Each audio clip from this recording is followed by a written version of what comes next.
Assalamualaikum warahmatullahi wabarakatuh. Selamat pagi anak-anakku kelas 2B. Bagaimana kabarnya hari ini? Alhamdulillah, harus tetap semangat. Hari ini kita akan melanjutkan belajar subtema 1, pembelajaran 4, 5, dan 6. Sebelum kita memulai, marilah kita berdoa terlebih dahulu. Berdoa dimulai. Berdoa selesai. Ingat ya, hari ini kita belajar enjoy saja, santai saja, tidak perlu terlalu serius. Karena belajar itu yaitu memasukkan ilmu ke dalam hati dan pikiran kita, jadi harus santai. Pembelajaran 4. Coba perhatikan gambar berikut. Belajar di rumah. Hampir setiap malam, Siti dan Ali bersama keluarga melaksanakan sholat maghrib. Setelah sholat, Siti dan Ali belajar mengaji. Usai mengaji, Siti dan Ali belajar. Ibu mengajari Siti mengerjakan tugas sekolah. Ayah mengajari Ali mengerjakan tugas sekolah. Nah, Bu Siska ingin bertanya, apakah agama dan kepercayaan yang dimiliki oleh Siti dan keluarganya? Agamanya yaitu Islam. Dari sini kita akan belajar berbagai macam agama yang ada di Indonesia. Kita sudah membaca tentang Siti, kegiatan keagamaan bersama keluarga.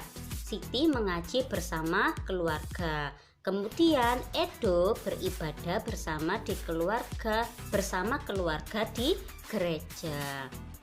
Dan Beni juga beribadah bersama keluarga di gereja. Sedangkan Dayu beribadah bersama di keluarga di pura. Lina beribadah bersama keluarga di wihara. Lani beribadah bersama keluarga di kelenteng. Perlu kita ketahui, Dayu kalau dia beribadah di pura berarti beragama Hindu. Lina beragama Buddha. Lani beragama Konghucu. Jadi diingat-ingat ya, ada berapa agama di Indonesia? Ada Islam, ada Kristen Protestan, ada Kristen Katolik, ada Hindu, ada Buddha, dan Konghucu. Diingat-ingat ya. Nah, setiap manusia pasti memiliki agama, baik itu berbeda ataupun sama. Kita sebagai rakyat yang baik harus toleransi dan menghargai perbedaan agama dan kepercayaan dari orang lain. Sekarang, ayo kita tulis kegiatan keagamaan yang dilakukan oleh Siti dan teman-temannya. Siti mengaji, sedangkan Beni beribadah di gereja. Edo beribadah juga di gereja. Dayu beribadah di pura. Lani beribadah di wihara. Dan Lina berada di kelenteng. Nah, diingat-ingat ya, kalau Kristen Protestan dan Kristen Katolik, maka nama tempat ibadahnya adalah gereja. Kalau pura berarti Hindu, kalau wihara milik umat Buddha, sedangkan kelenteng milik umat Konghucu. Diingat-ingat ya. Bagaimana sikapmu terhadap teman yang memiliki kegiatan keagamaan berbeda? Ayo, kira-kira apa? Banyak sekali. 1. Tidak mengejek. 2. Tidak ikut campur. 3. Tidak memaksakan orang lain menganut agama kita. Karena kita semua berhak untuk memiliki agama masing-masing. Kemudian membiarkan teman kita yang berbeda agama beribadah dengan tenang. Kamu tidak boleh mengganggu. Nomor 5, berteman dengan siapa saja tanpa harus membedakan agama. Nomor 6, tidak merusak tempat ibadah orang lain. Nomor 7, saling peduli dan tolong menolong. Nomor 8, tidak mengganggu orang lain yang sedang beribadah. Begitu ya. Misalkan saja ketika umat Kristen sedang melakukan ibadah di gereja. Nah, kamu yang muslim lewat gereja karena harus pergi les bahasa Inggris pagi hari, hari Minggu. Nah, kalau pergi apakah harus menyalakan motor yang terlalu keras? Ya tidak.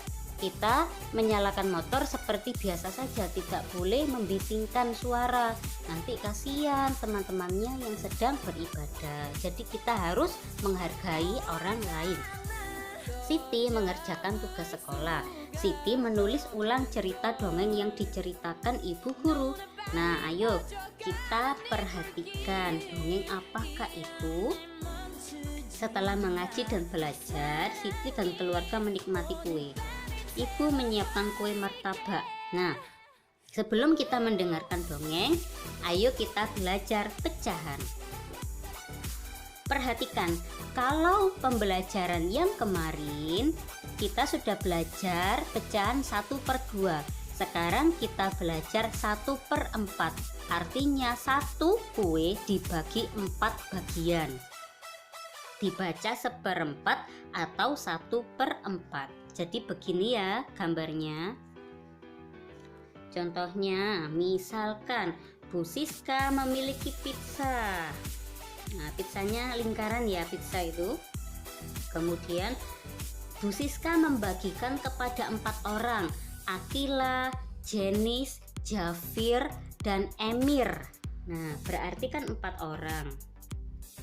Harus sama, kalau nggak sama berarti nggak adil.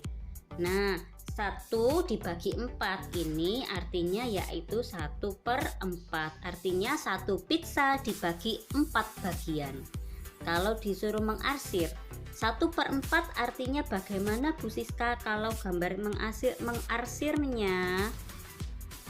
Berarti arsirlah satunya, satu bagiannya. Boleh di sini karena Bu Siska suka sekali bagian atas. Nah, begitu. Contoh yang lain ya. Misalkan Kaisyah mempunyai kue kotak. Misalkan di sini tuh kue roti ya. Kemudian ada 3 temannya. Nah, pinginnya Kaisyah dapat, 3 temannya juga dapat. Berarti kan dibagi 4. Ya toh ada 4 orang. Nah, tulisannya bagaimana? Berarti 1/4. Arsir yang kamu sukai, bagian yang kamu sukai. Nah, ini artinya 1/4. Oke. Apakah masing-masing potong martabak ini itu juga disebut 1/4? Apakah ini 1/4?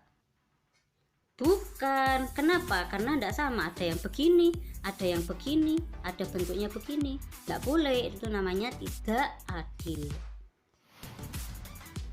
Yuk kita jawab. Siti memotong sebuah kertas berbentuk persegi panjang menjadi 4 bagian. Nah, ini adalah satu kesatuan, kemudian dibagi menjadi 4, artinya 4. Masing-masing potongan sama besar. Setiap potongan berapa? 1/4, berarti setiap potongan adalah 4 bagian. Siti memiliki sebuah kue lapis. Ia ingin mendapatkan 1/4 atau 1/4. Siti membagi menjadi berapa? Menjadi 4 ya, paham kan? Intinya 1/4. Nomor 3, kertas di samping diberi 4 warna beda. Luas warna biru ada 1/4. Yuk lagi, luas warna biru ada 1/4. Luas warna merah sama 1/4 juga. Luas warna hijau 1/4. Semua berarti mendapat 1/4 bagian. Nomor 4, Siti menggunting kertas berbentuk daerah lingkaran sehingga menjadi bentuk seperti gambar di samping.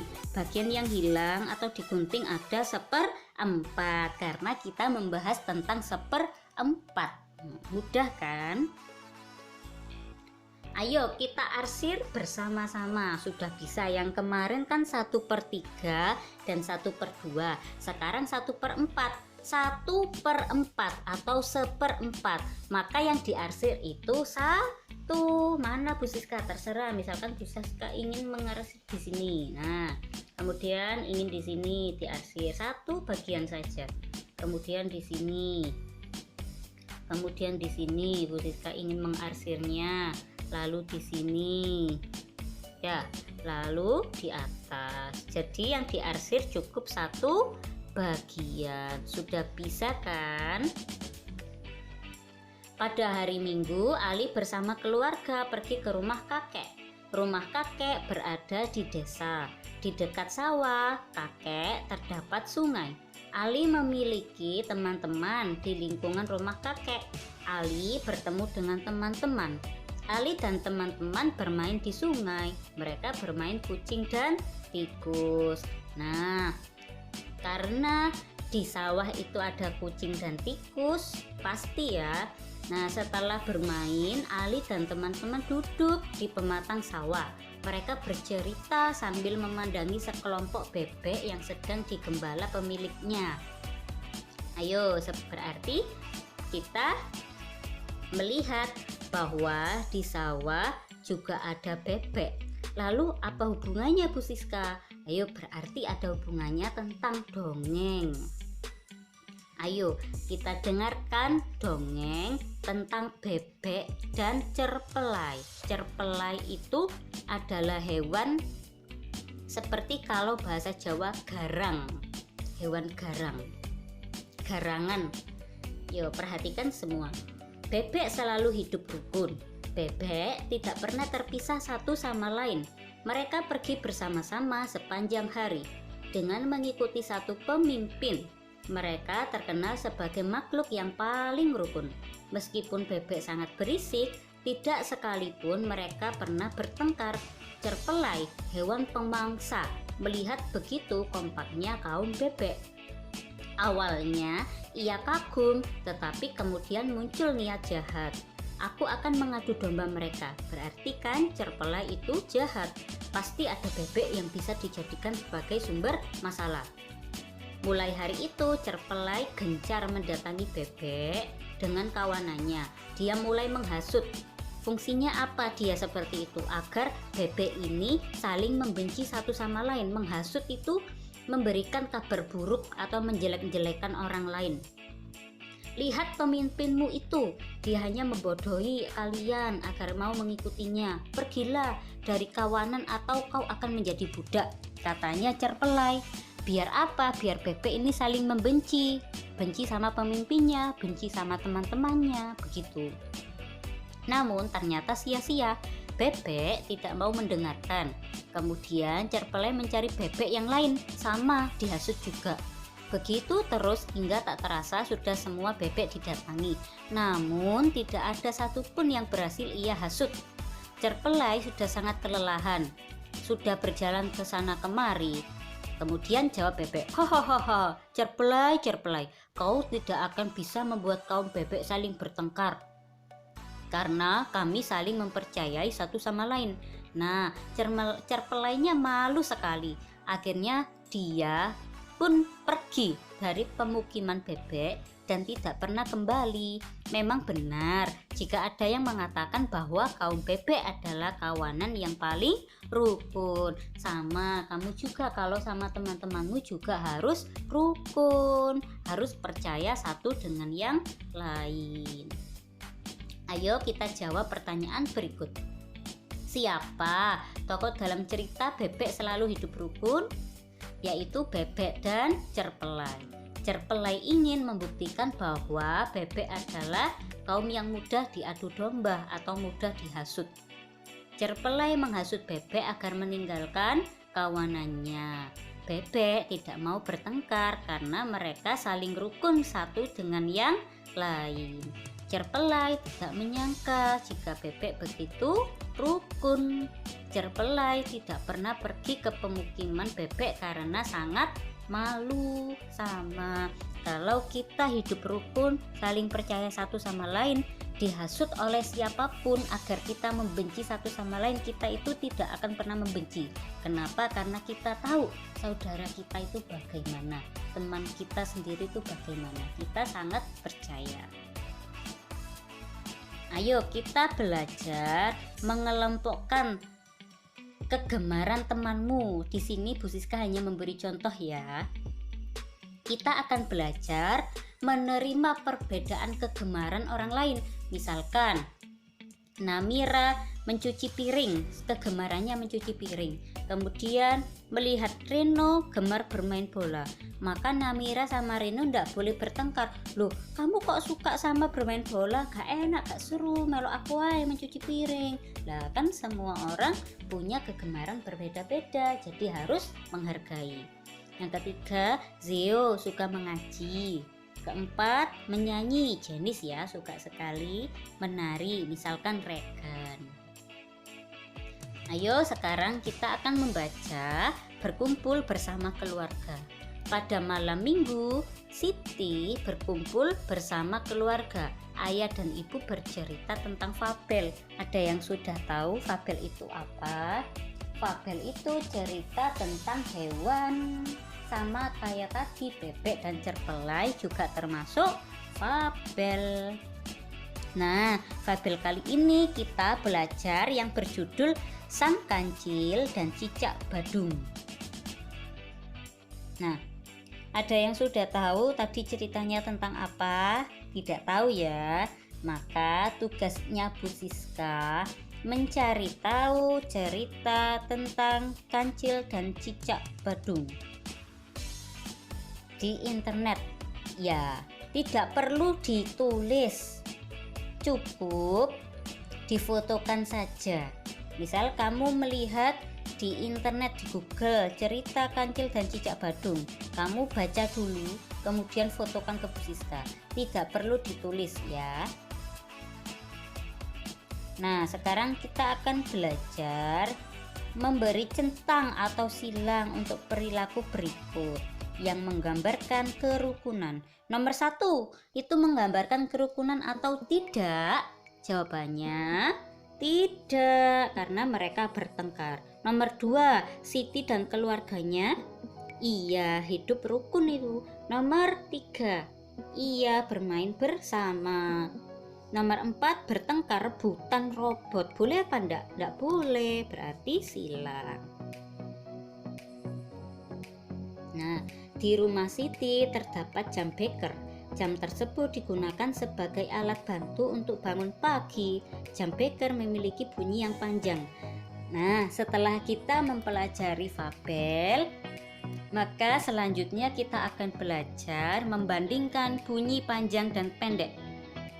Kalau pembelajaran sebelumnya kita tahu yaitu bunyi keras dan bunyi lemah. Keras itu sing banter, kalau lemah itu yang alon. Kalau bahasa Jawanya seperti itu. Kalau bunyi panjang adalah bunyi yang terus menerus. Kalau bunyi pendek tek tek tek tek begitu. Jadi di sini ada dering, jam alarm pasti panjang. Kalau tidak dimatikan kan tidak berhenti. Kalau bunyi pendek adalah kentungan, tuk tuk tuk. Nah, begitu ya, diingat-ingat. Ayo sekarang sebutkan 2 bunyi yang ada di sekitarmu, kemudian tentukan bunyi yang lebih panjang. Apa kira-kira? Langkah kaki dan dering handphone. Kira-kira mana yang bunyi panjang? Yaitu dering HP atau handphone. Kalau bunyi pendek yaitu langkah kaki, duk duk duk. Begitu ya. Bisa pastinya. Ayo sekarang dengarkan Bu Siska bernyanyi. Kita akan memberi nadanya. Kok kok kok, lihatlah ayamku berkeliaran di halaman rumah. Induk ayam dan anaknya kok kok kok mencari makan. Nah, sudah paham? Kalau misalkan masih belum paham, bisa lihat di YouTube sendiri, judulnya Ayamku. Tema 5 kan kita sudah belajar, yaitu ayamku. Pasti ingat ya. Nah, sekarang kita kembali lagi belajar tentang pecahan. Di sini ada apel. Nomor 1, Siti membagi kumpulan buah apel menjadi 2 bagian yang sama banyak. dengan cara menggambar garis pemisah. Yuk, sekarang dikerjakan bersama Bu Siska. Ada berapa kira-kira? Coba kita hitung bersama-sama. 1, 2, 3, 4, 5, 6, 7, 8, 9, 10, 11, 12. Ada 12. Dibagi menjadi 2 bagian di sini. Perlu diingat-ingat. Berarti 12 dibagi 2. Ya, 12 bagi 2 sama dengan 6. Berarti dibagi tiap bagian ada 6 apel. 1, 2, 3, 4, 5, 6 seret. Nah, jadi ini bagian pertama, yang ini bagian kedua. 12 dibagi 2 sama dengan 6. Oke. Oke, Bu Siska beri warna yang berbeda. Masing-masing bagian menyatakan pecahan berapa? 1/2 atau setengah. 1/2. Setengah dari kumpulan apel berisi berapa? 6. Kenapa? Karena 12 dibagi 2 sama dengan 6. Jadi setiap apel isinya 6. 1, 2, 3, 4, 5, 6 seret. Ini bagian pertama, yang ini bagian kedua. Sudah paham? Iya kan? Sudah paham? Lanjut ya. Nomor 2. Jadi Siti membagi kumpulan buah apel menjadi 3 bagian. Berarti kan 1/3. 1/3 dari kumpulan apel. Tadi jumlah apelnya berapa? Ayo kita hitung. 1, 2, 3, 4, 5, 6, 7, 8, 9, 10, 11, 12. Nah, di sini jumlahnya 12 ya. Berarti 12 dibagi 3 berapa? 4.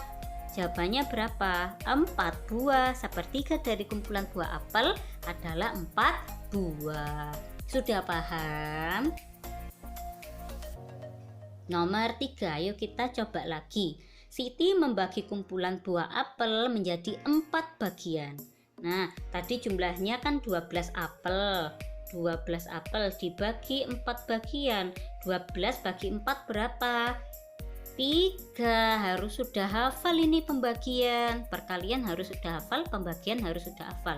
12 bagi 4 3. Berarti masing-masing bagian menyatakan pecahan 1/4. Kenapa Bu Siska ini menjadi 4? Jadi di sini 1/4. Kemudian 1/4 dari kumpulan buah apel ada 3 bagian. Karena 12 dibagi 4 sama dengan 3. Tulis di sini. Nah, kalau yang ini, yang 4 bagian ini, tulis di sini. Begitu ya. Nah, tugas yang kedua menyanyikan lagu Ayamku. Kamu sendiri kirim dalam bentuk video. Oke, jadi tugasnya ini tidak perlu harus selesai hari ini. Boleh besok, boleh besoknya lagi. Ya, diingat-ingat tugasnya yang tadi difotokan saja, tidak perlu ditulis di buku, tidak perlu, hanya difotokan saja. Yang kedua, video ini ya, kamu menyanyi lagu Ayamku. Oke, selamat mengerjakan, tetap semangat ya. Assalamualaikum warahmatullahi wabarakatuh.